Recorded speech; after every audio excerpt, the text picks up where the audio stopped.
और इसी बीच एक और बड़ी खबर का रुख करेंगे। रक्षा मंत्री राजनाथ सिंह का जम्मू कश्मीर दौरा। आज 3 रैलियों को संबोधित करेंगे राजनाथ सिंह। पुंछ, सुरनकोट और जम्मू में चुनावी रैली करेंगे रक्षा मंत्री राजनाथ सिंह। तो आज जम्मू कश्मीर दौरे पर रक्षा मंत्री राजनाथ सिंह और इस दौरान 3 चुनावी रैलियों को संबोधित करेंगे रक्षा मंत्री।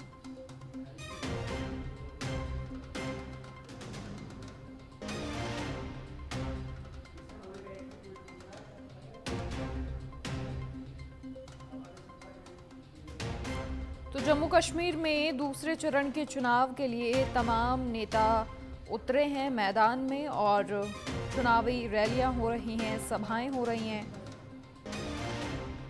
अधिक जानकारी के लिए political editor Rajeev Tiwari phone line पर जुड़ गए हैं।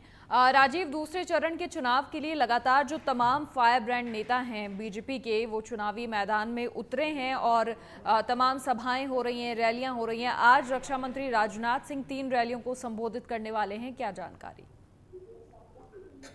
बिल्कुल, देखिए आज जब अगर देखा जाए तो जम्मू कश्मीर में केंद्रीय रक्षा मंत्री राजनाथ सिंह और केंद्रीय गृह मंत्री अमित शाह दोनों लोगों की रैली है। सबसे महत्वपूर्ण बात है कि देखिए इस बार जो है 370 हटने के बाद जम्मू कश्मीर में पहली बार चुनाव हो रहा है और भारतीय जनता पार्टी अपने दम पर चुनाव लड़ रही है। किसी के साथ भारतीय जनता पार्टी का कोई गठबंधन नहीं है। 62 सीट पर भारतीय जनता पार्टी ने अपना उम्मीदवार उतारा है और जिन सीटों पर भारतीय जनता पार्टी ने उम्मीदवार नहीं उतारा है वहां पर जो निर्दलीय विधायक हैं, निर्दलीय उम्मीदवार हैं, जिनकी विचारधारा भारतीय जनता पार्टी की विचारधारा से मिल रही है, उनको भारतीय जनता पार्टी सपोर्ट कर रही है। इंटरनल जो तैयारी की जाती है, बैठक कन्वर्ट की जाता है जनमानस में कि इनको आप लोग जिताइए, बीजेपी की विचारधारा से सहमत है। तो ऐसे में देखा जाए तो बहुत ही महत्वपूर्ण भारतीय जनता पार्टी का ये जो रैली चल रहा है। देखिए प्रधानमंत्री नरेंद्र मोदी ने भी वहां पे जनसभा को संबोधित किया।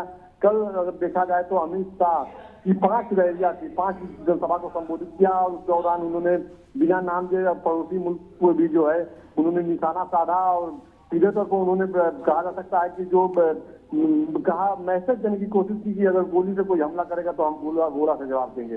तो जनमानस को अपने विश्वास में लेने के लिए भारतीय जनता पार्टी पूरी ताकत से लगी हुई है और आज जम्मू कश्मीर में देखा जाए तो रक्षा मंत्री राजनाथ सिंह का और गृह मंत्री अमित शाह दोनों लोगों का रैली है।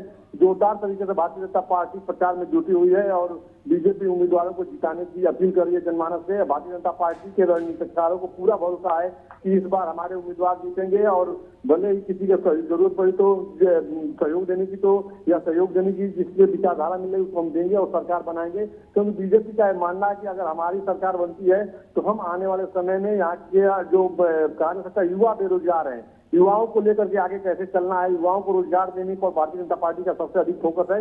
और यही वजह है कि युवा जो वो युवा वोटर है वो ज्यादा प्रभावित हो रहे हैं। बीजेपी की रैलियों में ही देखने को मिल रहा है कि चाहे प्रधानमंत्री नरेंद्र मोदी की रैली हो या कल गृह मंत्री अमित शाह की रैली हो, वहां पर अधिक से अधिक महिलाएं और युवा उस सभा में उनको सुनने और देखने के लिए जा रही है। तो माना जा रहा है कि आने वाले समय में जो रैलियां हो रही है बीजेपी के बड़े नेताओं की, इनका पॉजिटिव रिस्पॉन्स मिलेगा बीजेपी को। जी।